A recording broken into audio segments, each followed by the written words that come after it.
Joining me now to talk more about the shooting death of Alton Sterling is criminal defence attorney Pate. Thank you so much for coming in and talking with us. The videos that we've seen are disturbing. We have two police officers on top of Mr. Sterling, and he is shot at point-blank range.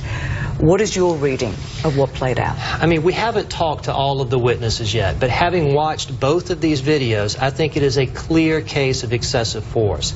I've represented police officers in cases like this where they've used force against an individual that they were trying to arrest or trying to apprehend, and the key legal question is, does that individual, Mr. Sterling in this case, present an immediate threat to the officer or some other individual in the area? If there is no immediate threat, if that person doesn't have a gun out and is about to shoot, then you cannot use deadly force. And so I think what we've seen from this video is excessive force, because they shot him and they killed him when he was completely immobile. Now, the Justice Department is now handling this. How do you think they will proceed going forward? Well, the Justice Department will come in as an independent agency to look at this. There's a U.S. Attorney's Office there in Baton Rouge, but I do expect the investigation will be run out of Main Justice in Washington, D.C.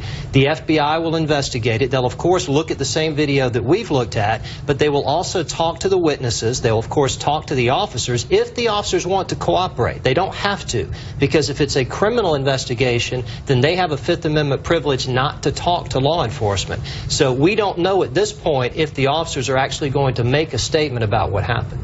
And as you say, you've dealt with cases like this. How should the police have dealt with this particular situation? Well, the first thing that you want to do when you arrive on the scene, when there's been a complaint of an individual with a firearm threatening people, is you want to assess whether or not that person is an immediate danger to anyone. Do you see a firearm? Is he making moves or gestures in a violent or tumultuous manner towards someone? But from what we saw in the video, when they approached this individual initially, he didn't have a gun that was brandished, you couldn't see any type of weapon, and he wasn't moving towards anyone. He appeared to be in a position posing no harm to anyone. So once he's contained and you know there's no harm, then you can approach him, question him if necessary, and if you believe he's committing a crime, if you find a gun on him and it turns out he's a convicted felon, then you can arrest him. But there's no reason for deadly force if he's not posing an immediate threat to you. We see this same situation play out a number of times across the United States. What is the problem here? Is there a problem with the training of police in these sorts of situations?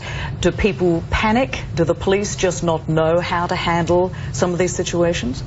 I think it's a little bit of both, and then I also think there's, I hate to say it, but an undercurrent of racism in some law enforcement agencies across the United States. I mean, I've seen that personally in my practice, and I don't think you can have any other conclusion after watching this video other than these officers did not treat this man as they should have. Now, was that based on their own prejudices or their fear, their panic? Maybe they were poorly trained, but they've all been in law enforcement for several years. Both of these officers who were directly involved in the use of force, they're not new cops. They've been on the force for a period of time. You would expect them to be better trained. Pate, thanks so much for talking with us. We appreciate it.